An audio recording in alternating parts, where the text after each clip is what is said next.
Good morning. On the stand today I've got my OS FS-48 Surpass engine. Now this is a repaired engine that the crankcase was blown out on it, and I've got a picture here I can show you of the repair I've made to this engine. This is one of several that came to me in this exact state, and you can go watch the videos on those. But anyway, this is the one that I still have, and it has a less than perfect connecting rod and of course this damaged case. Now the last time I ran this engine on video was I think in August of 2019, and at that time I had not replaced the bearings in the engine, and I thought on the video I had heard that they sounded poorly and needed to be replaced. Well, the purpose of today's video is to pull this engine out, run it again, and see if in fact I do need to replace some bearings. It seems to turn over just fine, but in that last video, I don't recall what prop I was using, I'll put that up here, but it wasn't achieving the peak RPM that it should have been for that given prop. So what I've got on here today is an APC 11.7 prop and some numbers from a review article of this engine. Now in that review they didn't run an 11.7 prop, they did an 11.6 and an 11.8. So what I'm hoping to see is that if I can get a peak RPM that comes between those two numbers on their review to tell me kind of the health of this engine, because like I said, the last time I ran it, it did not achieve the peak RPM it should have for the given prop. So that's the reason for this video. See if I can get peak RPM out of it and listen to see if the bearings sound bad. So let's give this thing a shot and see if we can determine those things.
Okay, so maybe I didn't have it tuned properly the last time I ran this, because it seems to turn quite considerable RPM now. In fact, I had it set such that I could hear it knocking, so I was actually richening the mixture throughout that run as opposed to leaning it more. Because I did do a quick run in my garage yesterday when it was raining just to test it out. I had no RPM, no video going or anything, but this engine does seem to run pretty damn good, and I'm convinced that you know, it will reach its designed specified peak RPM with this given prop. Now I'm going to have to go back and listen to the video a little more closely to see if I think I hear bad bearings.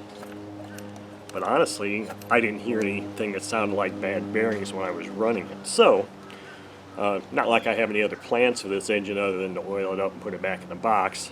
But if bearings were to be replaced and I needed something to do on a day when there was nothing else going on, I would have replaced the bearing, but I really don't think they need it. So anyway, I hope you enjoyed this run and hearing this engine. Thank you for watching.